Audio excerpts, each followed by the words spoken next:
Breaking news tonight, and the Supreme Court has just delivered a 5-4 emergency order that has stunned the nation and sent shockwaves through every level of government, every newsroom, and every American household paying attention to the future of constitutional rights in this country. This is not a routine Supreme Court decision. This is an emergency order issued with the most razor-thin majority possible, a 5-4 split that is extraordinarily rare and politically explosive in ways that we're only beginning to understand. The reaction across the country has been immediate and intense. We're seeing shockwaves rippling through state capitals, through federal agencies, through law enforcement organizations, and through advocacy groups on both sides of this issue. Media outlets are scrambling to understand the full implications. Legal experts are analyzing every word of the majority opinion and the dissent, trying to predict what comes next. And politicians from both parties are either celebrating this decision as a victory for constitutional principles or denouncing it as a dangerous overreach that threatens public safety and undermines democratic governance. This decision could change everything about how constitutional powers are understood and exercised in America, about how gun rights are protected or regulated, about how federal authority interacts with state sovereignty, and about the balance of power between individual liberty and government control. Americans across the political spectrum are stunned by how close this vote was and by how dramatically different the outcome would have been if just one justice had voted the other way. Experts who follow the Supreme Court closely are scrambling to understand not just what this emergency order does immediately, but what it signals about future cases and future rulings that could reshape American law for generations. Politicians on both sides are in full panic mode, either frantically working to capitalize on a victory or desperately trying to minimize a devastating loss. The legal tension in this country right now is unprecedented, with the Supreme Court split down the middle on a question of such fundamental importance that the consequences will be felt for decades. What makes this even more dramatic is that there are hidden consequences to this emergency order that the public doesn't yet fully understand, implications that won't be obvious for weeks or months, but that will fundamentally alter the legal landscape in ways that touch every American's life. Stay with me, because I'm going to give you a complete breakdown of what this 5-4 emergency order actually does, why the justices split the way they did, what happens immediately, and what comes next in this explosive constitutional battle that could change everything. Let me explain exactly what just happened, because clarity on the emergency order itself is absolutely essential to understanding why this is such a big deal. The Supreme Court issued what's called an emergency order, which is a decision the court makes outside of the normal process of hearing full oral arguments and issuing comprehensive opinions after months of deliberation. Emergency orders are rare, and they're used only when the court believes that waiting for the normal appellate process would cause irreparable harm, would allow ongoing constitutional violations to continue, or would create such chaos and uncertainty that immediate judicial intervention is necessary.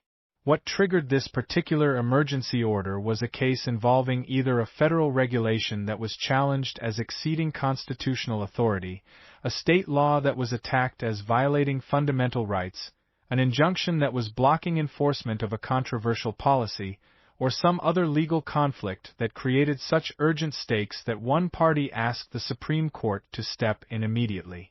The specifics of the case involve deeply contested questions about constitutional powers, about the scope of government authority, about individual rights, and about how courts should balance competing interests when faced with emergency situations.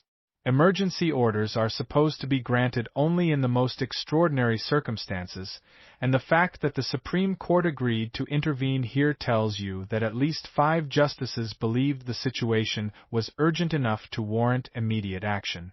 What makes this truly extraordinary is the 5-4 split. When the Supreme Court issues emergency orders, they often do so unanimously or with strong majorities because the legal questions are supposed to be clear enough that most justices agree immediate intervention is appropriate. But a 5-4 split means the court is deeply divided about whether this emergency order should have been granted at all, about what the Constitution requires in this situation, and about the proper role of the judiciary in resolving these urgent disputes. The stakes in this case involve fundamental questions about constitutional powers and how they're exercised. We're talking about issues that touch public safety, that affect how laws are enforced, that determine the balance between federal and state authority, and that shape the separation of powers between different branches of government. Some justices believe that immediate action was necessary to protect constitutional rights or to prevent government overreach. Other justices believe that granting this emergency order was premature, unwise, or constitutionally questionable. Now let's dive into the split between the 5 justices in the majority and the 4 justices who dissented, because understanding this judicial drama is essential to grasping why this decision is so consequential and so controversial. The 5 justices in the majority reached their conclusion based on a particular understanding of what the Constitution requires, what the legal standards are for granting emergency relief, and what the consequences would be if the court did not intervene immediately. Their reasoning focused on constitutional principles that they believe are clear and that compel the outcome they reach. The majority likely emphasized that fundamental rights were at stake, that the government's position was constitutionally untenable, that historical tradition and legal precedent supported granting the emergency order, and that failing to act would allow serious constitutional violations to continue causing harm. The tone of the majority opinion was firm and decisive, reflecting the justices' belief that this was not a close call and that the Constitution clearly required the outcome they reached. On the other side, the 4 dissenting justices had profound concerns about granting this emergency order. Their dissent likely focused on constitutional risks associated with the majority's decision, on implementation issues that could create chaos or unintended consequences, on the danger of the court acting too quickly without full briefing and argument, or on the proper balance between judicial intervention and allowing democratic processes to work. The dissenters may have warned that this emergency order sets a dangerous precedent, that it expands judicial power in inappropriate ways, or that it will make it harder to enforce important laws and regulations. The closeness of this 5-4 split is what makes this so dramatic and so consequential. We're talking about a nation divided over fundamental constitutional questions, a Supreme Court divided down the middle with no clear consensus, and a future that is deeply uncertain because the outcome could have easily gone the other way.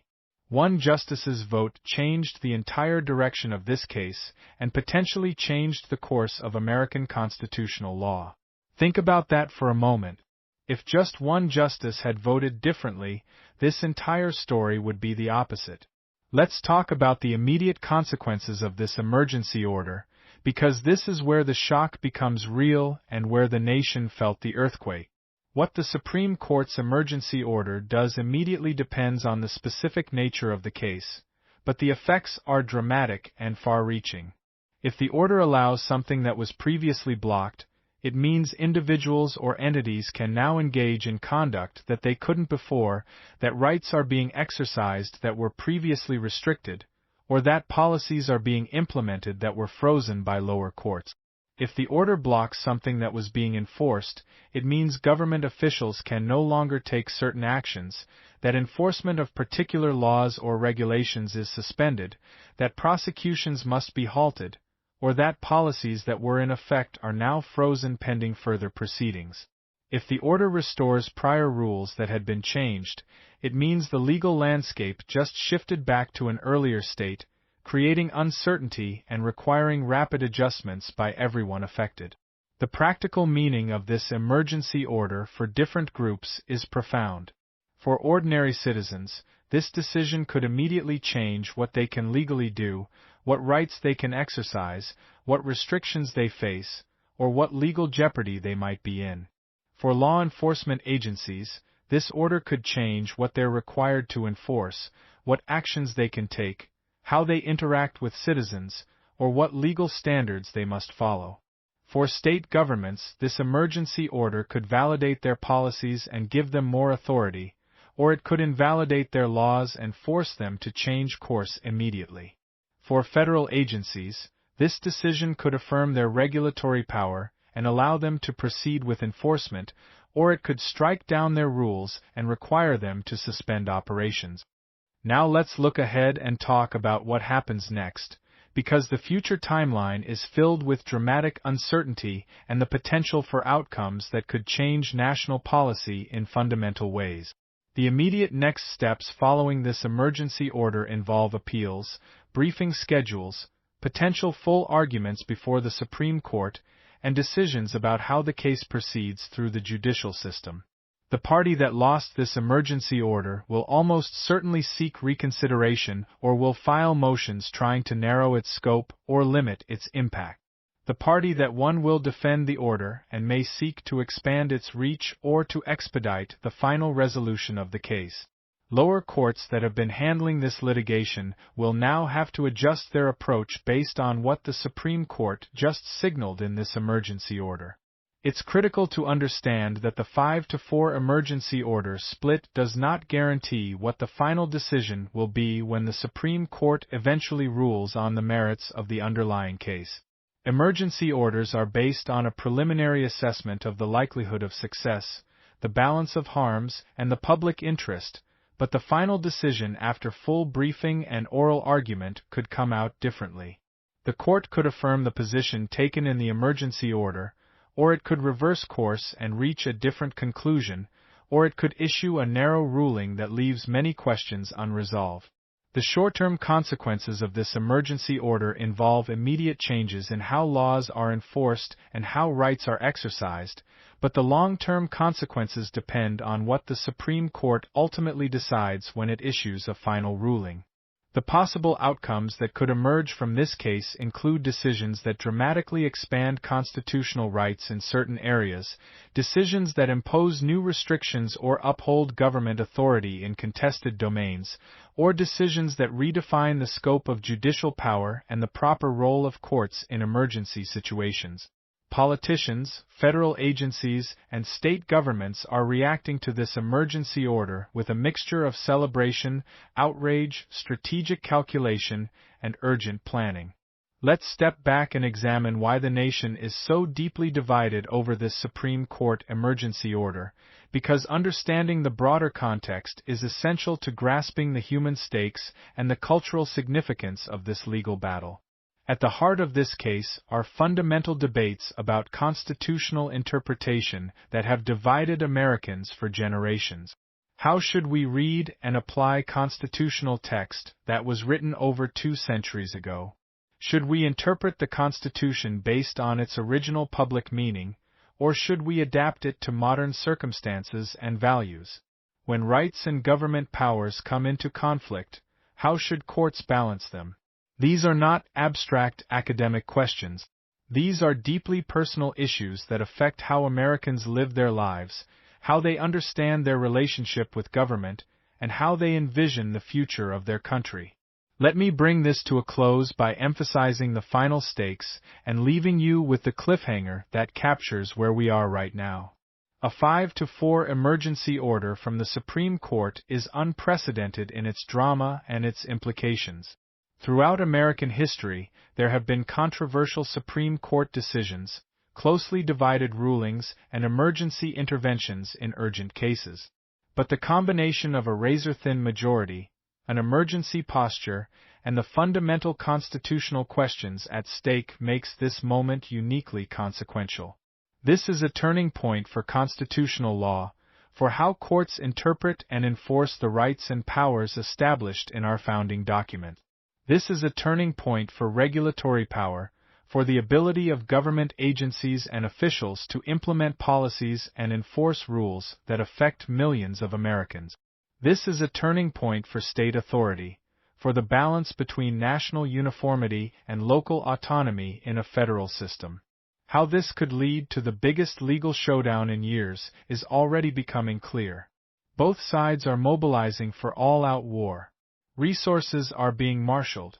The battles that will determine the final outcome are just beginning. and we will be watching every step, every filing, every argument, every decision, because what happens next could change everything about how rights are protected, how laws are enforced, and how power is exercised in the United States of America. This is history unfolding in real time, and the stakes could not be higher. Stay informed, stay engaged, and understand that the future being shaped right now is one that you and your children and your grandchildren will live in. Subscribe so you don't miss the next chapter in this extraordinary constitutional drama, and I'll see you in the next one.